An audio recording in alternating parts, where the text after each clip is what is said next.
So let's look at an example here where we have a little bit of work to do. All right, so they've given us this funky curve. There's diagonals everywhere, and we need to find the integral. And so notice they haven't given us an equation here, so we don't even have the option of using our calculator. But they have given us a curve. And so the way we're going to need to do this is just in general by finding the shapes. And the first thing that's going to make it the easiest is you're going to find your triangles. All right, and specifically, you want to include anything that's a diagonal in a triangle. And so when we see what happens here, we'll start with notice we're going from 1 to 5. So we'll start at 1, and we'll go up to 2, 3, 4, 5. So let's start by drawing some triangles. So we'll have a triangle here. So notice that I had a diagonal, and I'm including it in a triangle. We'll call this area 1. I have a triangle here. I'll call this area 2. And now at this point you might think, well, I could draw this really small triangle right here. Right? But then what are you going to do about this diagonal? This is a big diagonal here. If you draw this small triangle, this thing can't really go anywhere. So you want to include this part on a triangle as well.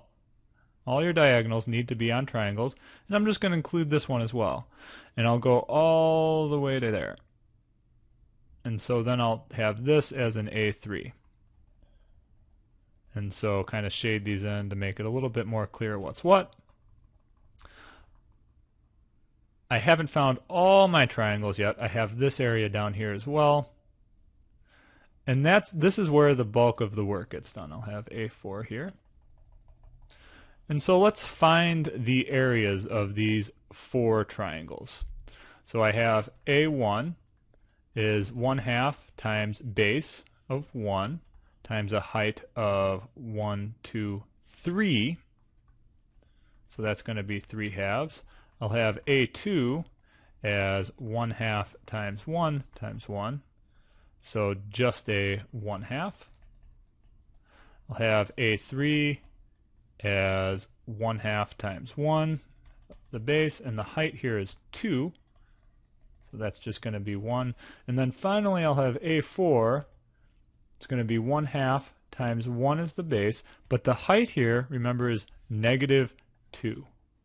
So A4 will be an area of -1. Remember the negative area.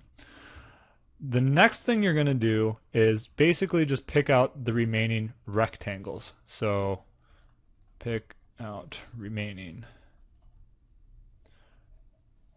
rectangles.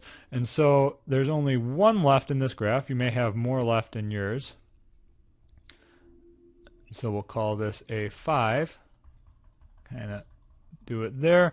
And so our area 5 here will just be base times height, which is 2 times 1. And we get a +2 for our area because it's above the x-axis. And then finally, we just want to add it all up. And so for this, we'll have a 3/2 plus a 1/2 plus a 1 plus -1. And then we'll add our rectangle in there, which is 2.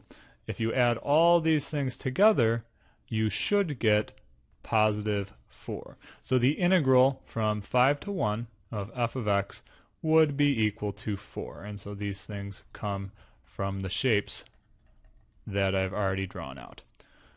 So the trick here, draw your triangles first, then fill in your rectangles, calculate your areas, and make sure to take account of negative areas.